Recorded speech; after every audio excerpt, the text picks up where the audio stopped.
Hello guys, at nandito na naman tayo siyempre at ngayon ay pag-usapan natin ha. Etong ano, ilan ba ito pag-uusapan natin? Apat! Apat ang pag-uusapan natin ano, eto patungkol unahin natin 'tong ano, kay Meow Meow. Apat na kabobohan ng mga didilis ang ating pag-uusapan ngayon. Pero bago 'yun siyempre good morning muna diyan at good evening dito. So meron tayong apat na pag-uusapan na pakikita ko sa inyo kung gaano kabobo itong mga didilis. At mga nagpapanggap na napakarami pero wala naman pala. Anyway, eto guys, unahin natin 'to si Meow Meow, oh. Oh, anong sabi ni Meow Meow rito, oh? 10 na lang ba tayong mga didilis dito sa Congress? Oh, ayan, mga didilis, nagtatanong si Meow Meow. Bakit nagtatanong guys si Meow Meow? Kasi po, ganito, usapan sa plenaryo ang kanyang suspension at ihain sa plenaryo ang kanyang mga complaints laban sa kanya, eh di may nag-motion na para siya ay i-suspend, di ba? Or hindi, no? So guys, pag hindi ako nagkakamali, ang bumoto na para siya ay isuspindi ay 200 plus, 238 yata. Basta 230 plus, no? At ang bumoto na wag siyang isuspindi ay 10. Mali pa nga yung sa una kong content. Sabi ko, siyam lang. Mas marami pala, 10. Sorry na po. Kaya itong si Meow Meow ay nagtatanong, 10 na lang ba tayong mga didilis dito sa Congress? What the heck? O mga didilis, tinatanong kayo ni Meow Meow. Bakit nga naman 10 na lang? Asa na yung marami ninyo? Eh di ba ang dami ninyo? Eh bakit sa 10 na lang? Eh di ba't solid kayo sa Kongreso? Eh kaya nga sinasabi ko sa inyo, shoot sa balde si Inday Sayad. Dahil si Inday Sayad, pag akyat sa plenaryo ng articles of impeachment, no, eh sa boto pa lang nila, Congressman Martin Romualdez ano ba yung kanilang laban, no? Sa laban pa lang ilan na yun? 111. Eh, ang kailangan boto lang ay 106. 106? Eh, sa grupo pa lang nila Kong Martin, sa partido pa lang ni Kong Martin Romualdez, 111 na. So, sobra na. Eh, paano pa yung iba? Ang masasabi ko ay Diyos ko po, Rudy. Pero ito ang pag-usapan natin. Bakit nga naman si Meow Meow ay sasampu na lang ang nakita niyang miyembro niya? Si Meow Meow kasama pa sa ikasampu. Ay, hindi yata siya bumoto. Bumoto ba siya? Hindi ko sure. O sige, sabihin mo na, 11 na. Para madami, ang dami nyo pala, didilis! Kaya hindi nakakapagtaka na tuwing rally ninyo ay wala pa kayo sa 4,000. Yung pinakamalaking rally nyo na yun, bigatin nyo na, ha? Wala pa kayo sa 4,000, tapos nag-motorcade kayo. Ang dami! Grabe, nagsisigaw si Mike Diferencia ron, oh, grabe! Ang daming tao, kaya yung nagbibideo, nakapokus lang sa stage. Hindi maipakita yung audience. Kasi pag pinakita yung audience, naku po, Rudy, nilalangaw na naman. Tagal na namin sinasabi sa inyo, tapos na ang pandemic, hanggang ngayon, pandemic pa rin kayo. Ang tigas ng ulo nyo. Wala lang pandemic, tapos pandemic pa rin kayo. God damn. O kaya iyak na kayo, ha. Ito ang kasunod. Oh, ayan. Di ba 32 million kayo? Anyari na rito, oh. Isipin ninyo yung petition ninyo. Tinignan ko sa website ng Tay Kami naman, 189,687. What the heck? Di ba 32 million kayo? Asa na yung 32 million ninyo? Ang tagal na nito, lampas na yata itong isang buwan itong signature campaign ninyong ito. Di ba pati bata pinapapirma ninyo? Marami pa nga dyan. Yung iba, loyalista, pumirma Dahil ang panawagan namin, tulungan na kayo. Ang panawagan ko, tulungan na kayo. Dahil kawawa naman kayo, Umiiyak na si Joey D. Biber, si Tio Moreno, si Alvin Chipmunks. Mga nag-iiyakan na sa tayo naman kami po. Sa totoo lang, pag nangampanya kami ng tay, dyan ka na lang, mas malamang, ang bilis nun. Kukumugin ang perma yun. Pag nangampanya kami, papirma tayo, ano naman, tay, dyan ka na lang. Sigurado, ang bilis. Isipin mo yun. Lampas na yata ng isang buwan ito. Yan. 189,687. Tapos meron pa diyang loyalistang nakahalo. Tapos may mga bata pa dyan. Anyari sa 32 million ninyo? Akala ko ba ang dami nyo? Akala ko ba 32 million kayo? Asa na? Malamang, ghost. Sabi ng mga hindi, ghost lang yun. Kung ghost, paniwala. Pag ghost ang sinabi nyo. So, yung 32 million ninyo, ghost. Habang kami, yung 31 million namin, solid. Solid, hindi pa kami lumalabas dyan, Partida pa yan. Tinatamad pa kami lumabas dahil kayang-kaya naman ni Atty. Claire kayo Kay Atty. Claire lang, umiiyak na kayo. So, kayang-kaya na ng Malacanang, kaya hindi na kami lumalabas. Hindi nga kami lumabas dyan sa impeachment dahil kampante kaming madidismiss yan O, di ba, ang galing ng aking puting kabayo at ang galing ng mga loyalista, alam namin na dismiss yan. Kaya, ayun! Anyari, dismiss. Akala nyo tay kami naman hanggang ngayon, 189,000. I-check nyo sa website I-type nyo lang sa Google, tay kami naman. Ayan, sa ilalim, di ba? taykami-naman.org. At makikita ninyo, grabe, ang daming pumirma, 189,687 out of 32 million. Parang wala pang 1%. Yan po ang tunay na bilang nila. Yan ang tunay na bilang ng mga didilis. Kaya yung sinasabi niyong Sara for President, ay Diyos ko po, Rudy. Hindi nga kayo makarami sa tay kami naman po. Isang buwan na mahigit yung kampanya ninyong yan. Hindi man lang makarami. Wala pa 200,000. What the heck? Tapos may nalalaman pa kayong presidente sa 2028. Utot nyo! Yung sayad ninyo, tatakas na yun. Mai-impeach na yun. Sigurado yun!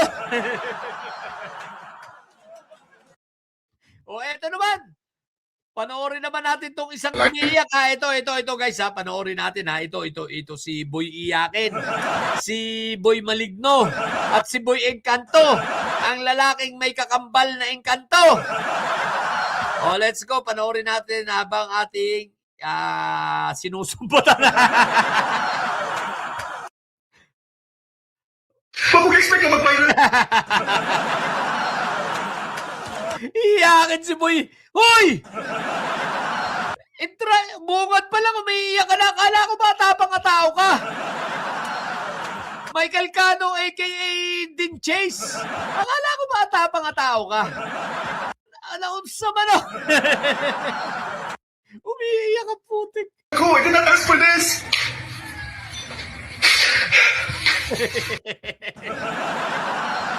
Malamang naloko ito ng kanyang engkanto. KJMS mo na yan! Jessica Soho, si Michael Cano, nag-iiyak Paki-interview nyo nga uli. At pakitanong, anyari, bakit siya ay nag-iiyak? Mukhang hindi na tumalab yung orasyon ni sino yun, yung walang baba? Sino ba yung espiritista? Lagi ko nakakalimutan ang pangalan ng espiritista walang baba. Mukhang nawala na yung epekto ng orasyon.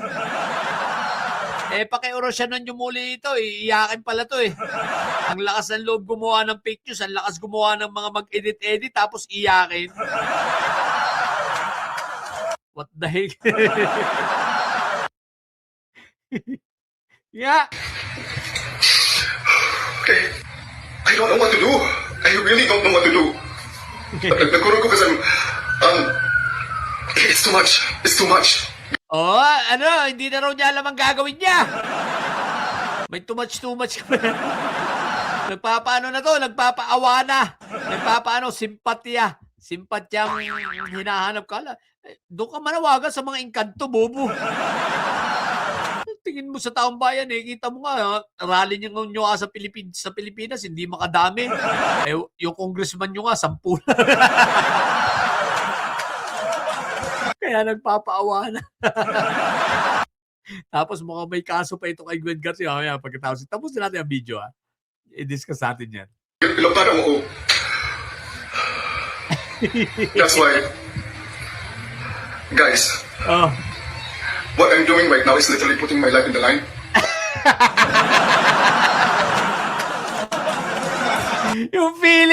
yung feeling siya ay you're putting your life in line because may kaso ka kay Gwen Garcia. Pero yung hindi sinasabi mo na ipapapatay ka, naku po, Rudy! Sino ka ba nga? Sayang lang ang bayad para gawin sa'yo yun. Tsaka, sino ka ba? Para pag-aksayahan ng panahon ng Pangulo at Diyos ko po, Rudy! Isa kang basura. Ikaw, Michael Cano, ay sinasabi ko sa'yo, isa kang basura. Kaya huwag kang mag-feeling. Diyos ko po, Rudy. On the line. I know my mom would be furious sa akong magibang buhat ni karon. And God help us all. God help us all. Yeah. Wala na.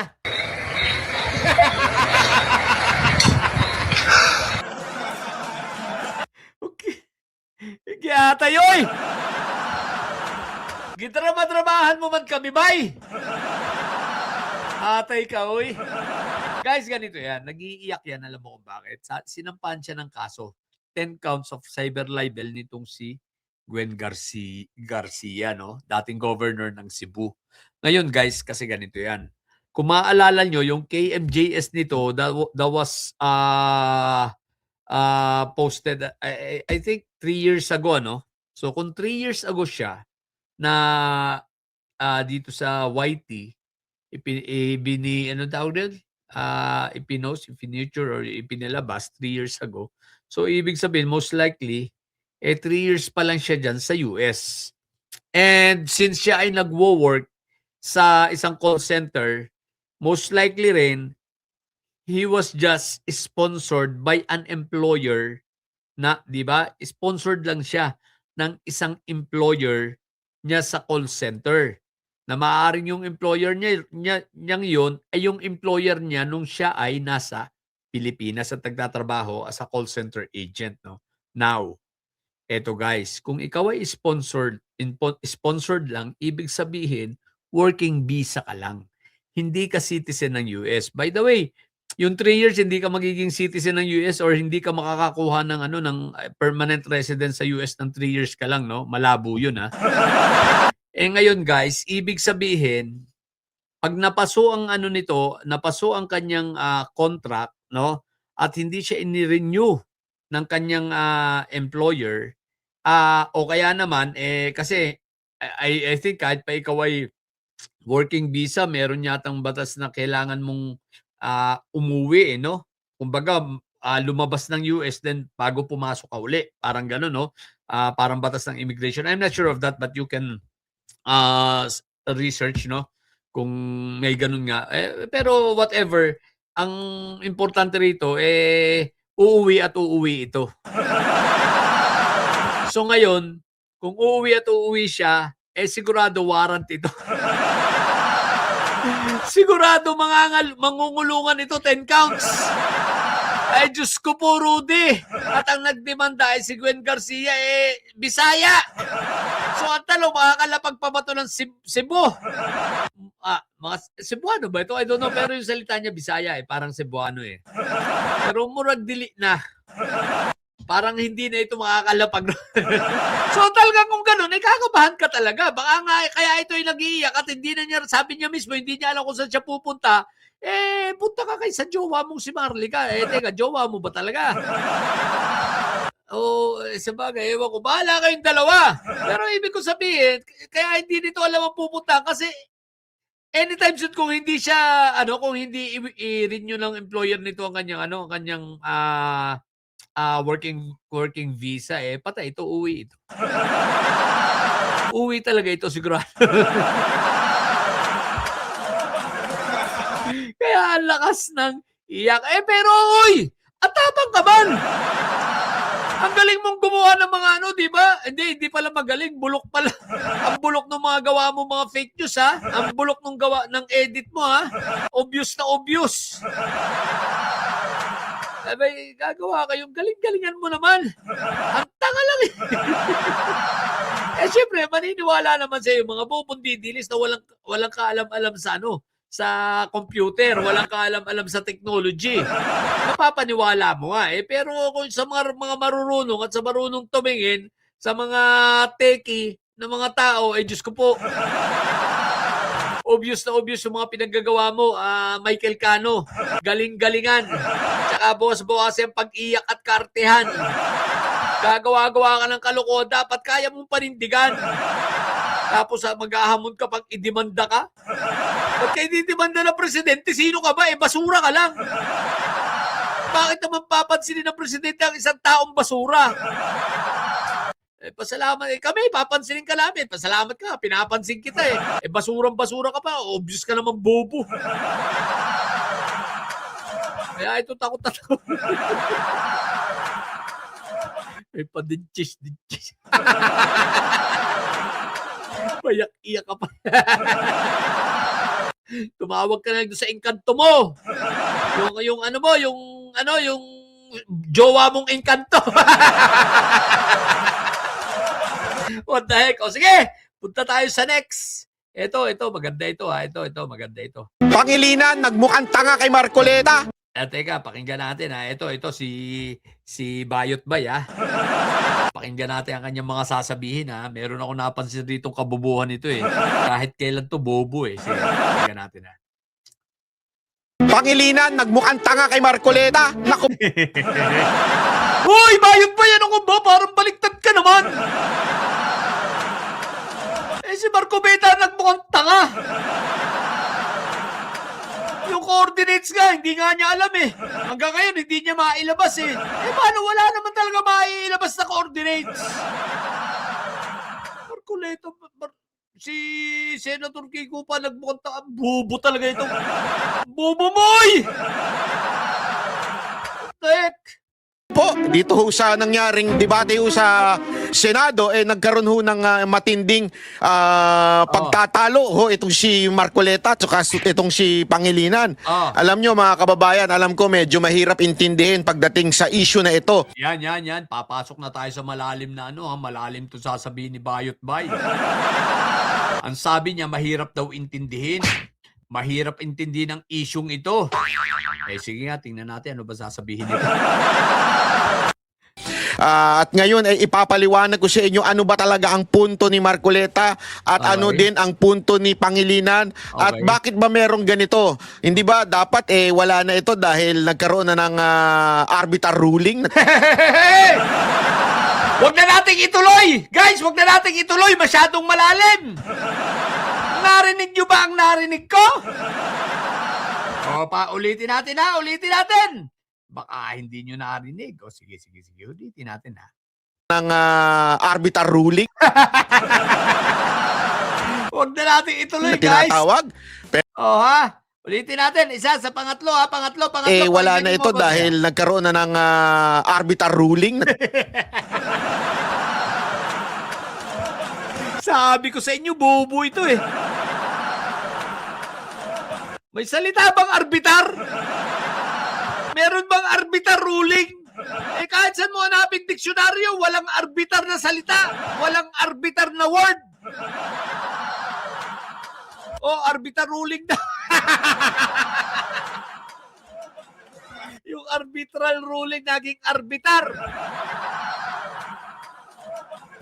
Ang lakas mo magtuturo ka pa. Kaya hindi ko na tinuloy, guys. Una pa lang, bobo na.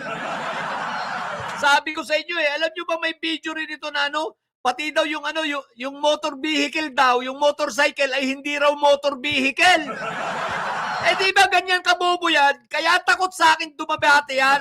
Yang mga lahat ng mga bayoteros na yan, takot sa akin dumibate dahil iisa sila ng utak. Lahat ay bobo. Lahat ay sabaw. Eh, iiyak sa akin ito ng dugo eh. Kakainin ko ng buhay ito eh. Itong mga ito, lahat ng bayoteros na yan eh. Isipin mo, arbitar. Ano yan? Baka naman avatar ang ibig dyan sabihin. Oy, bayot ba? Ano ba ibig mo sabihin? Arbitar o avatar? Baka naman avatar ang tinutukoy. Ang tangalan talaga. Ulitin nga natin. Ang sabi niya? Dahil nagkaroon na ng Baka lang nagkamali tayo ng pandinig ha. Ulitin natin ha. Baka mali lang pandinig natin. dapat wala na ito dahil nagkaroon na ng arbiter ruling na Guys, arbiter ruling talaga sinabi niya. Arbiter ruling na tinatawag. Namo, bayot ba? Ang bobo mo! Ang lakas ng loob mo mag-vlog. Ang lakas mo ng loob mo magtuturo ka pa about sa West Philippine Sea. Magtuturo ka pa about sa debate na yan ni Marco Beta na isa pa rin bobong katulad mo at saka ni Senator Kiko. Ang lakas mo yung arbitral, hindi mo alam. Ang tawag mo arbitar. Eh di sana ginawa mo na lang avatar. At least yung avatar may salitang avatar. Yung arbitar, walang word na ganon. Bobo!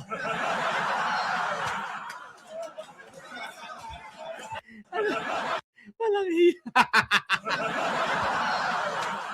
Sabi ko sa inyo, basta mga didilis bobo. Ay, nako.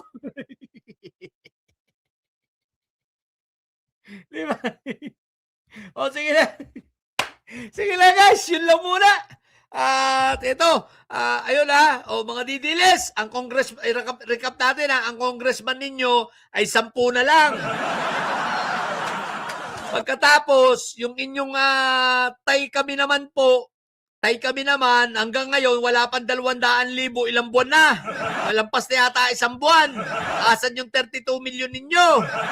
Tapos itong fake news peddler ninyo, tagagawa ninyo ng mga edit na video na si Dean Chase na bobo, iyakin, iniwan ng maligno. Iniwan ng jowa niyang maligno. Ayan, nag-iiyak na. At